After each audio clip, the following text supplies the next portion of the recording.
saya percaya Tuhan akan jadikan saya seorang yang lebih besar dari sekarang. Amin. Maka saya dikasih masalah besar ini supaya saya belajar. Berarti kalau saya bilang masa sulit,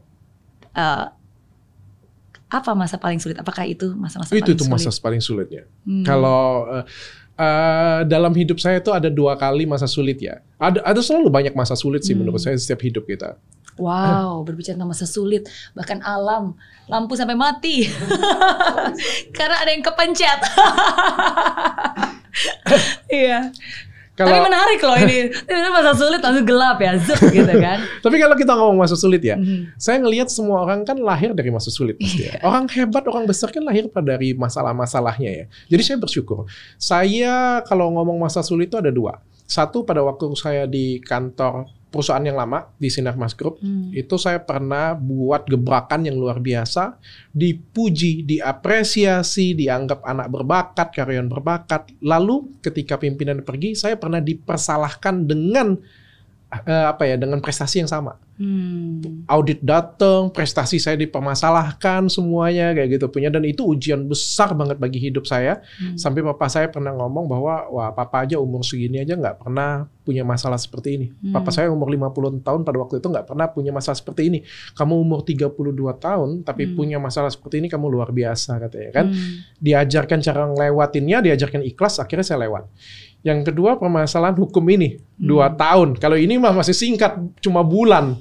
Tapi ini 2 tahun saya disiksa habis-habisan. Masalah pencemaran nama baik, masalah hukum dan lain sebagainya. Tapi ini buat saya jadi belajar, buat saya jadi lebih bijaksana. Ya, jadi setelah selesai, mungkin Tuhan memberikan titipan ilmu kepada saya untuk mungkin saya ke depan akan jadi orang yang lebih hebat. Saya percaya itu.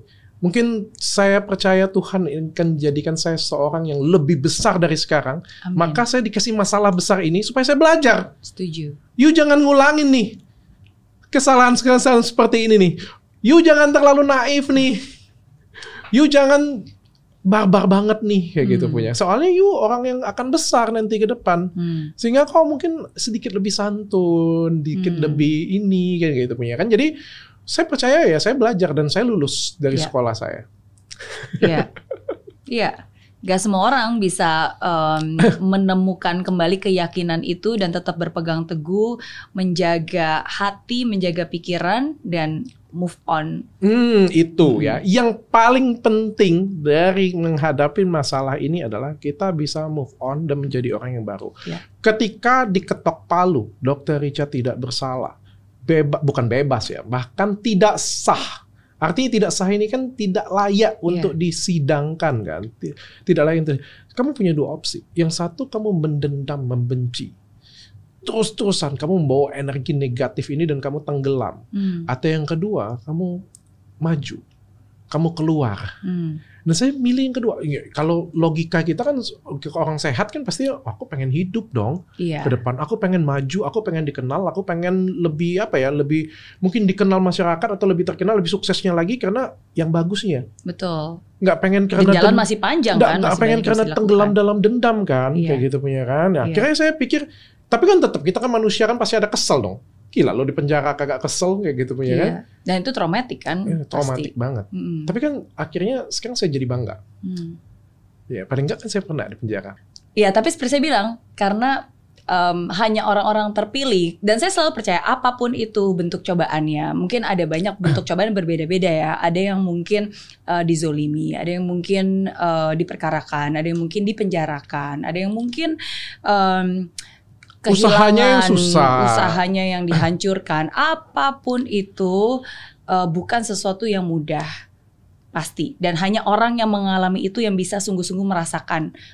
Kita yang ada di luar, kita nggak akan pernah bisa merasakan berada di sepatunya dan di kakinya, itu nggak akan pernah gitu.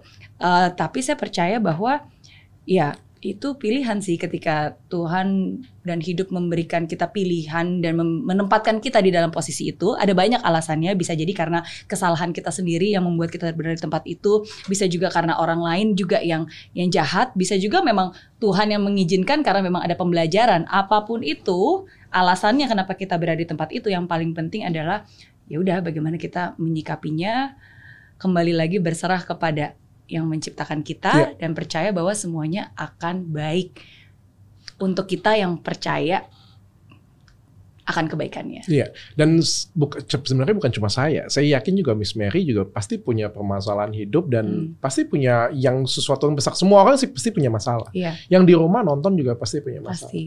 Yang pesan yang pengen saya sampaikan cuma itu sih. Ya ketika kita ada masalah besar ya cuma ada dua opsi ketika sudah selesai. Yang pertama dendam, yang kedua kita ngelanjutin hidup kita jadi lebih bahagia. Dan secara logika sehat saya pengen melanjutkan hidup saya dan lebih bahagia itu aja sih. Gimana caranya tetap menjaga iman dan keyakinan bahwa semuanya akan baik-baik? Berada di beberapa orang yang positif ya. Itu yang pasti akan menguatkan kita. Jadi lingkungan itu sangat penting. Ketika permasalahan seperti ini selesai, di samping kamu, wah kalau aku chat aku hajar, kalau aku nggak bisa terima, kalau aku kayak gini punya, wah gila kelewatan dia kayak gini punya, kan kita jadi emosi ya. Iya, tapi kalau di samping kita, orang di sekitar kita, wah kamu luar biasa, sudah pencapaian kamu sudah cukup, sudah luar biasa yang kayak gini punya, udah deh nggak usah dibahas lagi. Kita mau hidup bahagia ke depan, energi positif masuk yang secara nggak langsung kan pasti akan mempengaruhi saya. Jadi lingkungan itu benar-benar penting di posisi seperti itu. Betul, dan siapa yang menjadi pembisik kita, itu yang penting ya. Kayak tadi kan ada juga yang manas-manas, ih nggak mau balas dendam tuh, gantian lu gitu kan. Atau ya udah. Pasti. Dan bersyukurnya, kalau istri saya kan selalu kasih energi positif ke saya. Terus pengacara saya yang sekarang juga kayak, udahlah ngapain kayak gitu punya. Udah kan hukuman sosial sudah terjadi, bilangnya kan, ya udahlah mau diapain juga. Mau kejar-kejaran. Ingat, ketika kita mukul orang, nggak ada cerita orang itu nggak balas.